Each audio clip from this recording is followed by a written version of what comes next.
Salut les Jujiteros. Là, un petit cake moelleux. Ouais, il y a de la confiture dessus, mais là, c'est la petite gourmandise pour la prise de masse.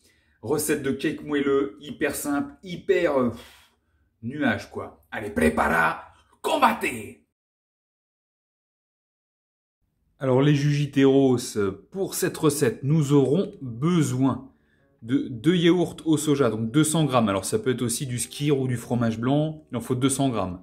3 œufs, un demi-sachet de levure chimique, 20 centilitres, 20 millilitres, 20 millilitres de jus de citron. Ça peut faire aussi un demi-citron pressé.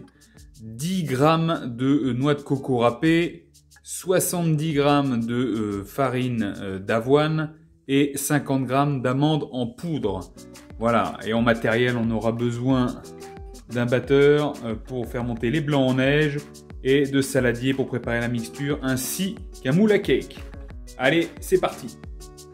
Bon, c'est parti les Jujiteros, hein. Je vous rappelle, inscrivez-vous sur cette chaîne YouTube.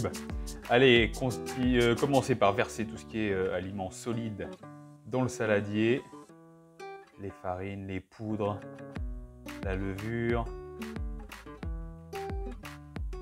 Une recette super onctueuse, je vous dis, je l'ai testé plusieurs fois, franchement c'est un régal. Alors du yaourt au soja, alors ça comme je vous l'ai dit, ça peut être du skyr, fromage blanc, yaourt normal, enfin peu importe, le but c'est d'apporter ce côté à la fois humide et légèrement solide, c'est pour la texture. La texture et en plus d'un point de vue nutrition, si on parle macronutriments, le yaourt au soja lui va apporter principalement des protéines et un peu de lipides. Un petit peu de jus de citron. Quelque chose qu'on sentira vraiment très légèrement dans le fond, mais c'est le cumul des saveurs qui fera toute la différence. Et là, on va constituer une belle pâte. À côté, on va séparer le blanc des jaunes. J'avais déjà fait une vidéo par le passé sur comment séparer le blanc des jaunes. Le plus important, c'est qu'il n'y ait pas une seule goutte de jaune qui tombe dans les blancs. Sinon, vos blancs ne monteront jamais en neige. Oui, on va monter des blancs en neige. Et bien les jaunes de côté, qu'on va ensuite mettre dans notre pâte pour bien mélanger.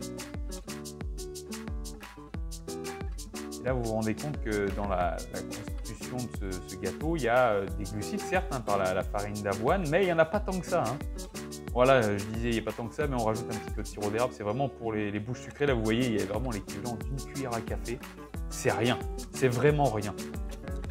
Ensuite, pour monter les blancs en neige, on va voir les blancs, un petit peu de sel, alors une pincée de sel, et le batteur électrique. On place dans le fond avant d'allumer, et on n'allume pas avant de mettre, parce que sinon, faites le test, hein, vous allez en mettre plein la cuisine. Et là, il faut être patient, vous voyez, alors je vous dis, en 5 minutes c'est fait, hein, mais il faut être patient tout de même. On mélange, le but c'est d'avoir des blancs très fermes, vous allez voir, on retire. Hop là, vous voyez, la pointe est vraiment ferme. Ça, c'est vraiment le top. Et ensuite, on va incorporer, je ne vous dis pas mélanger, on incorpore les blancs dans la pâte délicatement. Si vous avez jamais été délicat dans votre vie, c'est le moment de l'être. Vous voyez, tout doucement, je n'écrase pas. Vous voyez, j'enrobe, je tourne délicatement. Et c'est ce qui fait que le résultat final sera aérien en bouche. C'est ce qui fait. Vous pouvez faire ça avec n'importe quel gâteau. Au lieu de mettre vos œufs et de la levure, en fait, vous mettez les jaunes d'œufs comme ça, et ensuite vous montez les blancs en neige et on incorpore. Et on met une première moitié, on incorpore et on met la seconde moitié. On agit de manière délicate. Et ces blancs d'œufs, hein, n'oubliez pas, hein, c'est de la protéine. Vous voyez ça comme ça, fait déjà léger, onctueux. Il suffit de verser dans le plat. Alors dites-vous que de l'autre côté, il y a le four qui est en train de préchauffer.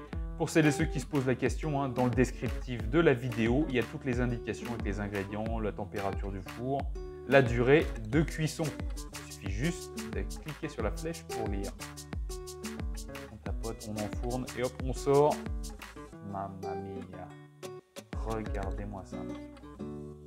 Ce doré, légèrement craqué à l'extérieur, moelleux à l'intérieur. Magnifique.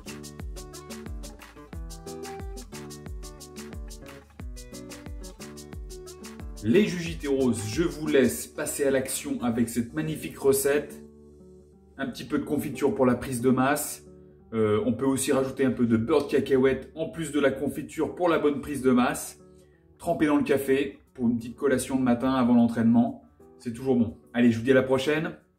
Paro!